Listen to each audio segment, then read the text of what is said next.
Bila saya dilantik menjadi ahli Dewan Negara, masa itu tahun 2014, saya diberi peluang untuk menyertai Dewan Negara melalui Perdana Menteri pada masa itu yang berhormat Datuk Seri Najib Tun Razak dilantik oleh Yang di-Pertuan Agong untuk menjadi senator. Tak pernah saya ingat saya akan menjadi Yang di-Pertua Dewan Negara.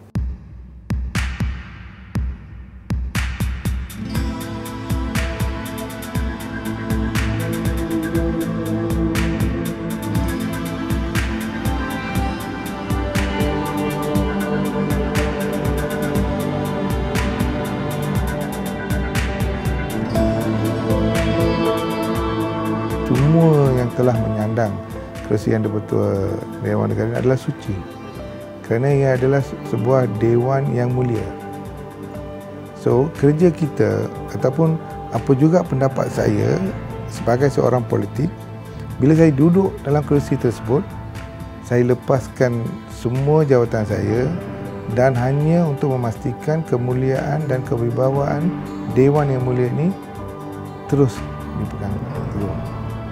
Kerana, dan mudah-mudahan saya berterima kasih kepada Yang Maha Esa kerana dalam masa tersebut ni saya boleh dikatakan tidak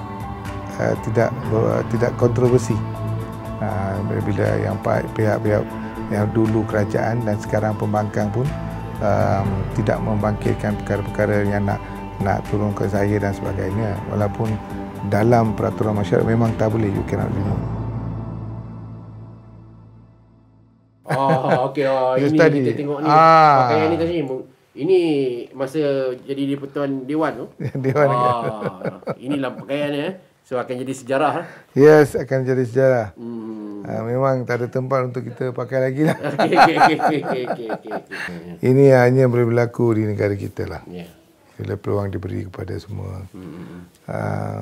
Asalkan mereka ni patriotik untuk negara, memang Bumi Bertuah ni akan memberi mereka peluang. Ya. Itu adalah satu-satu yang tidak boleh dipertikaikan.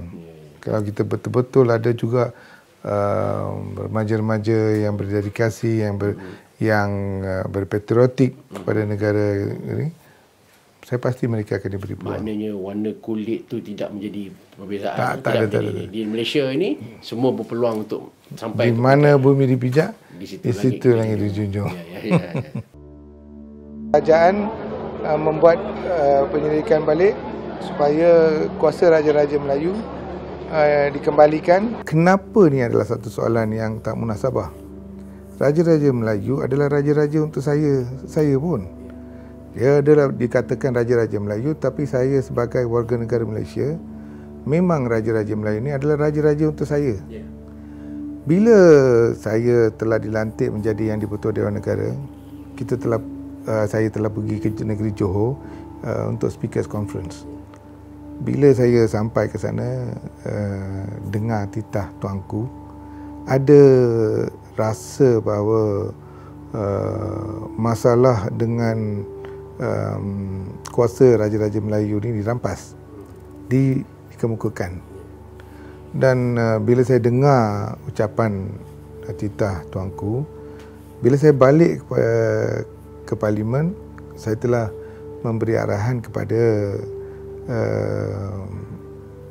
dari research dan juga kepada wakil peribadi saya dari segi research untuk mengimbas kembali apa yang telah berlaku. Walaupun masalah itu adalah masalah konstitusional, Constitution merampas kuasa Raja-Raja Melayu, it's a constitutional crisis. Tetapi ini dah berlaku lama. Tapi saya wujudkan perkara sekarang kerana apa yang telah berlaku kepada negara tercinta ini. Bila situasi politik tidak stabil dan kita ada di mana Yang di-Pertuan Agong masuk campur untuk menyelesaikan situasi. Jikalau Yang di-Pertuan Agong tidak masuk campur atau membuat keputusan, walaupun dia mahu secampur tu adalah satu tanggapan yang salah, memang di bawah kuasa institusi yang di-Pertuan Agong, memang kita dah ada kucak kacir. Tak tahu siapa yang akan menerajui. Ada juga pihak-pihak setengah pihak yang menyalahi perlembagaan dan membuat keputusan sesuka hati. Tak boleh. So kita ada sebuah institusi raja-raja, iaitu institusi yang di-Pertuan Agong. Berapa mustahaknya institusi ini dapat dilihat pada masa yang telah berlaku dalam 4 bulan ni. So kalau ini adalah satu yang akan berulang lagi dan sebagainya, maka pada pendapat saya bukan saja ia boleh menyenangkan kekhawatiran orang Melayu yang adalah majoriti dan juga yang minoriti, jikalau yang membuat keputusan keseluruhan adalah seorang yang tidak ada political aspiration. Bagaimana kita nak kembalikan itu? Mungkin Tan Sri sebagai seorang juga ada background undang-undang, boleh Tan Sri ceritakan sikit bagaimana kaedah? Kaedah ni adalah senang jikalau keputusan dibuat oleh pihak kerajaan. Pihak kerajaan boleh membuat pengubalan balik dan membawa balik kuasa Raja-Raja Melayu. Memang senang. Usul sebagai apa yang bagaimana mereka telah mengubal jikalau kerajaan nak buat. Tak, kalau kerajaan tak buat pun kita boleh invoke dengan bahasa Inggeris, invoke di jurisdiction powers of the Federal Court untuk mendengar isu ni. Tetapi itu adalah saya ingat itu kalau berlaku ni bermakna kerajaan tak setuju. Saya percaya kalau sebuah kerajaan yang telus dan nak perbaiki masalah yang tidak sah di sisi undang-undang, kerajaan haruslah membuat pengubalan tersebut. So ini ada perkara yang bukan yang besar yang mengakibatkan apa-apa.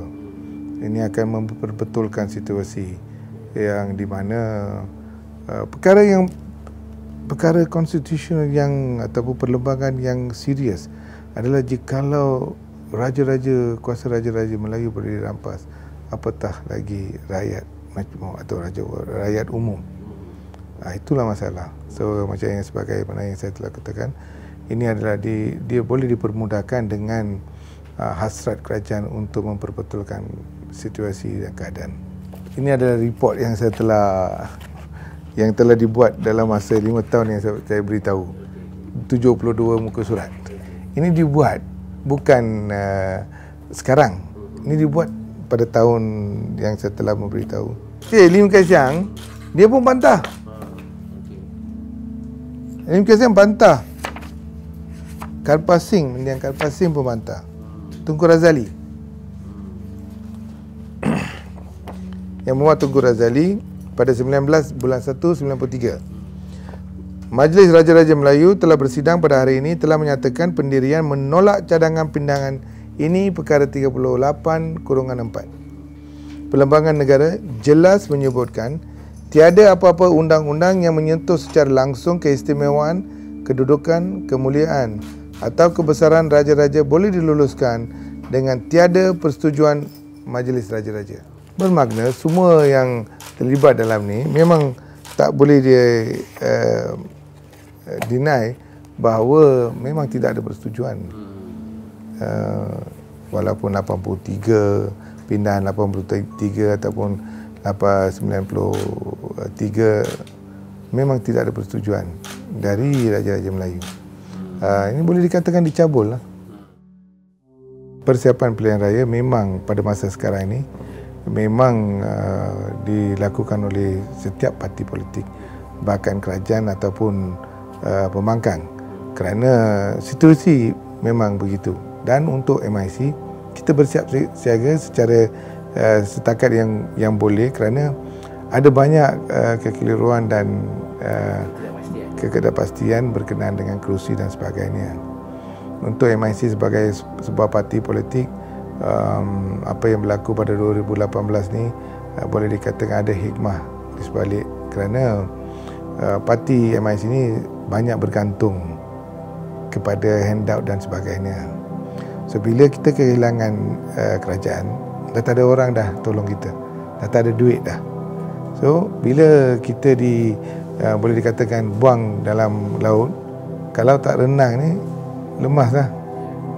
Itu yang berlaku kepada parti-parti dalam kumpulan Barisan Nasional.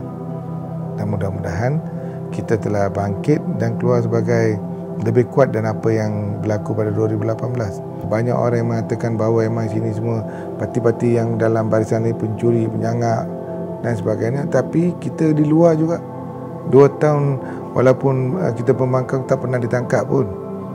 Bukanlah kita ni penyangak sampai boleh pandai macam tu, tak. Kerana persepsi. Dan banyak persepsi yang mengatakan bahawa boleh dikatakan dalam 2 tahun ni we have been liberated. Untuk apa yang saya nak beritahu kepada masyarakat India di negara kita ni, apa yang saya nak katakan kepada mereka adalah apa juga yang nak buat dengan bila kita menjalankan urusan kita, pemikiran kita haruslah kepada bahawa kita ini adalah di dalam sebuah negara majmuk. Kita ada banyak agama dan sebagainya, supaya kita sensitif. Yang kedua, negara kita ni adalah sebuah negara yang aman dan damai. Kalau kita tengok di negara-negara lain, kita ada masalah banyak, tapi negara kita ni bila tukar kerajaan pun tak setitik darah ditumpah. Mengatakan bahawa this is the best negara Islam di seluruh dunia. Sekarang MIC macam mana tadi? Sekarang MIC bukan saja saya ni selaku ketua pemuda. Yang timbalan saya adalah juga selaku setiausaha pemuda pada satu masa. Dan juga seorang pemuda, boleh katakan Datuk Seri Sarwana ni adalah waris parti. Bukan yang dilompat menjadi pemimpin. Dah berapa tahun dia waris. Dia adalah pelapis-pelapis parti yang sekarang menerajui parti. Saya, Datuk Seri Sarwana, Datuk T. Mohan, Datuk Siwaraj, Datuk Murgia dari PPP yang juga pemuda, yang semua boleh dikatakan yang memegang jawatan penting dalam parti adalah dari pemuda. So perjuangan parti kita faham dan kita telah menerajui negara ini yang banyak penting yang mereka mudah mengambil, they take it for granted, bahawa ini adalah perkara yang remeh-temeh. Tak, ini bukan perkara yang remeh-temeh. Ini adalah perkara yang very important, bahawa kita hidup dalam satu suasana di mana hormat menghormati dan sebagainya. Yang paling mustahil adalah untuk memastikan negara ini aman, damai.